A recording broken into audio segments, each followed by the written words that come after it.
percakapan kita ya, jangan lari kemana-mana ya. Saya sendiri pribadi mengucapkan terima kasih kepada Ustadz Ebit Liu. Nama muslimnya siapa ya? Yang saya heran tuh, Ebit Liu. Itu Ebit itu nama daripada orang Cina ya. Ebit Liu, Liu itu orang Cina ya. Nama sebenarnya muslimnya itu siapa ya? Semoga Ustadz Ebit Liu tuh berkenan untuk bangga menjadi nama beliau itu menjadi nama seorang muslim lah, diubah ya. Ustadz Ebit Liu, terima kasih sangat-sangat.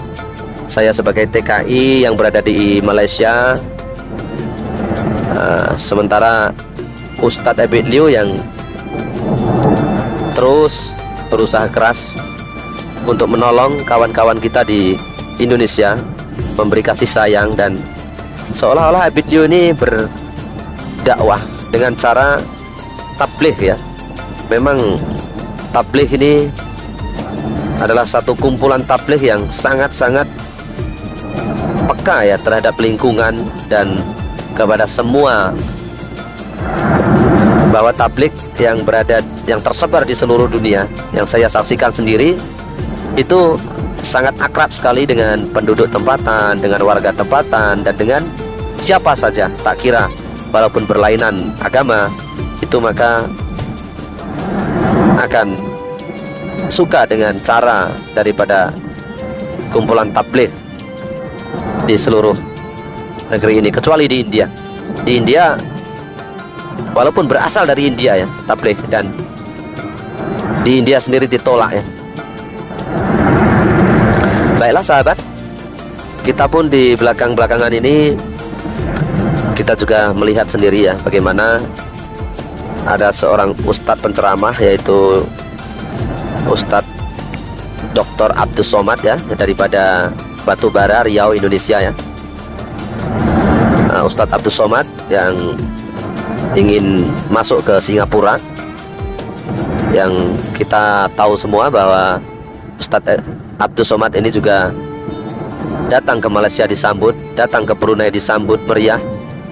Tetapi entah bagaimana negara Singapura yang begitu kecil,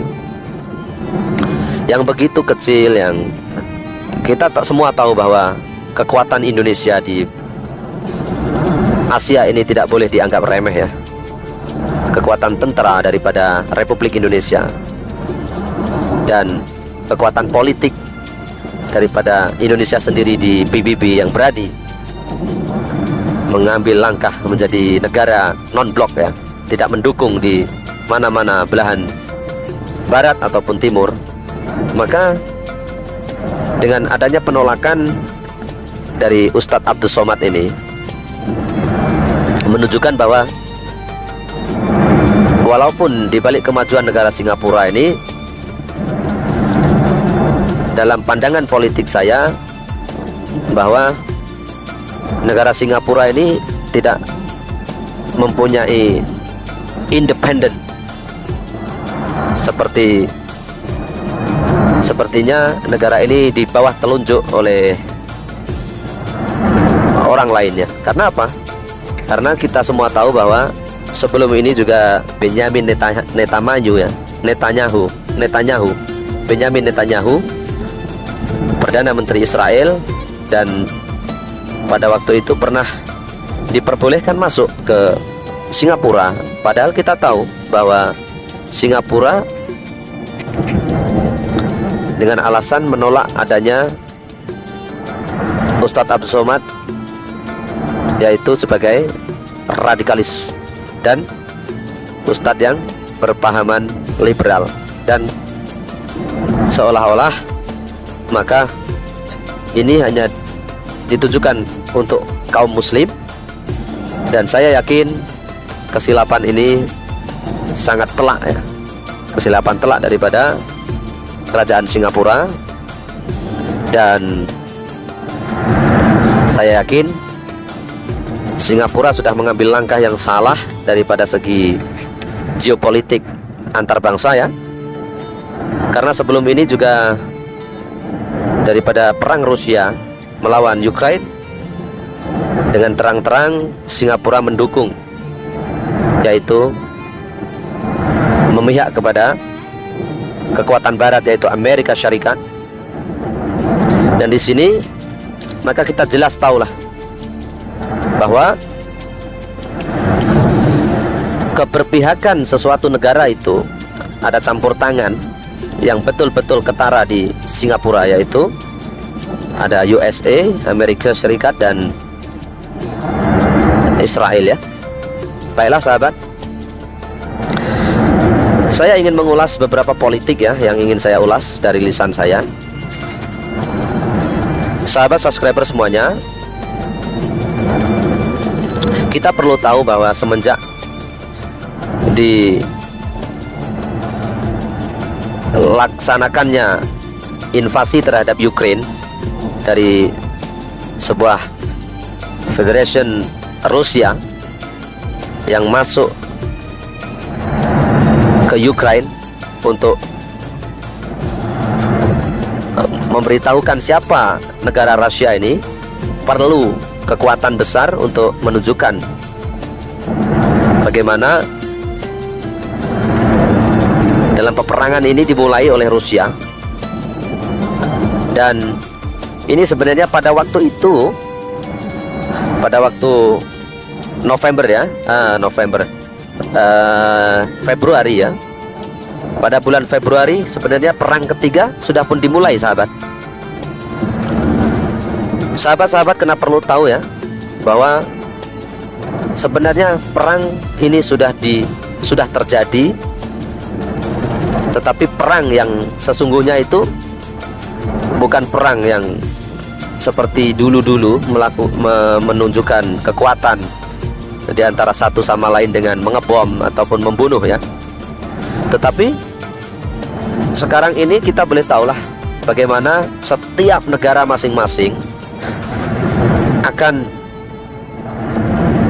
saling sibuk untuk menjaga pangan di tempat masing-masing. Nah, seperti contoh sekarang ini bahwa semua harga pangan itu sudah melambung tinggi, dan kita juga sama tahu bahwa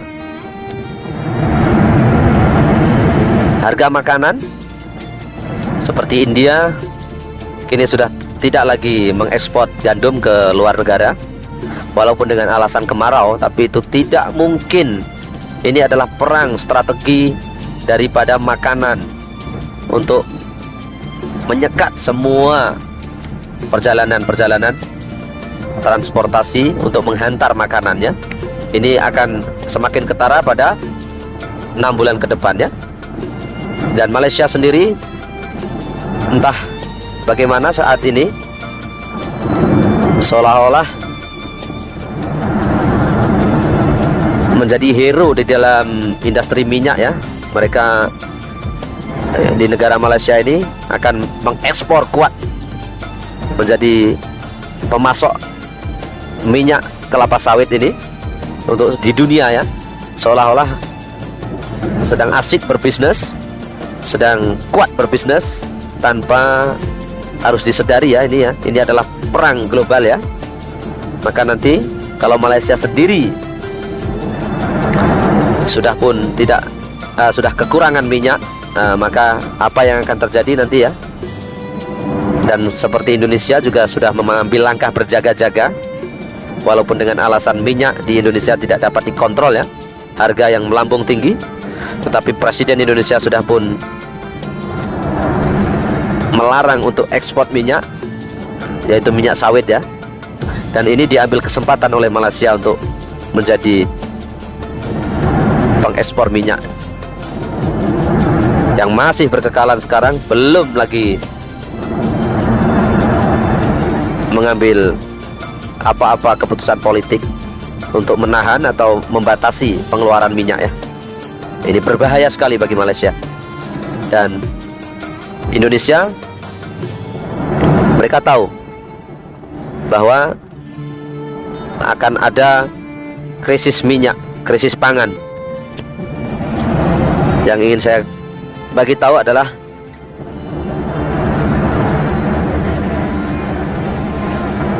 Malaysia mengambil kesempatan daripada kekosongan di pasaran untuk menjadi salah satu pengekspor minyak, dan Indonesia sendiri menyimpan untuk berjaga-jaga sekiranya ada waktu paceklik ya Indonesia ya. Kalau di sini adalah waktu tiada pangannya. Maka ini masing-masing negara ada strategi politik sendiri, tapi kita semua tahu bahwa Indonesia kini memiliki kekuatan tentara yang begitu besar di Asia ini ya. Dan juga ini adalah cara bagaimana kekuatan-kekuatan besar itu untuk memecah supaya negara dengan negara yang lain, terutama Indonesia dengan Malaysia, semakin berbeda pendapat ya. Ini adalah cara-cara yang mereka lakukan supaya tidak adanya persepahaman di antara negara-negara Indonesia dan Malaysia. Dan ini sudah terjadi. Kita tunggu bagaimana, apakah Rusia menjadi kekuatan besar di era Perang Dunia Ketiga ini, dan adakah ini akan berkekalan sampai bila-bila. Maka kuncinya adalah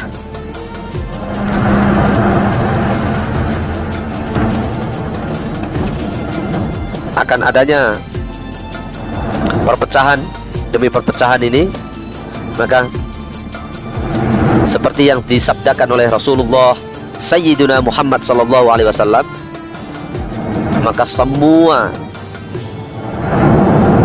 kekuatan Islam, tentara-tentara Islam yang bukan daripada kerajaan, yang daripada ulama-ulama, mereka akan bersatu karena tidak adanya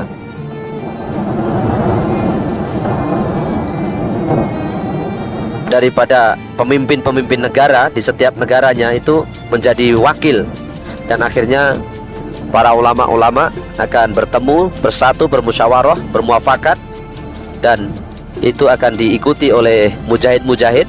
Maka akan ada dua kekuatan, yaitu kekuatan tentara dan kekuatan daripada askar-askar yang tidak mendapatkan pengiktirafan dari salah satu negara, dan akan berjihad habis-habisan untuk melawan, seperti yang disabdakan dari Rasulullah Sayyidina Muhammad SAW. Maka mungkin akan bergabung dengan tentara-tentara yang berada di Timur Tengah ya, dan ini sudah hampir dekat. Baik sahabat, ini saja yang saya dapat sampaikan ya, karena saya membaca daripada buku-buku, dan saya juga mendengar daripada ahli-ahli sejarah ya, dan ahli-ahli politik yang sudah merangkum di dalam bukunya. Dan juga semakin yakin apabila kita kaitkan dengan hadis Rasulullah Sayyidina Muhammad SAW, bahwa tentara Islam nanti akan menguasai Masjidil Aqsa di Israel ya, yang berada di Palestina ya. Palestina akan segera dibebaskan oleh tentara-tentara pilihan yang tidak diiktiraf daripada salah satu negara dimanapun, tetapi akan berdiri di depan untuk melawan kezaliman di Israel. Wabillahi taufik wal hidayah war ridha wal inayah. Wassalamualaikum warahmatullahi wabarakatuh.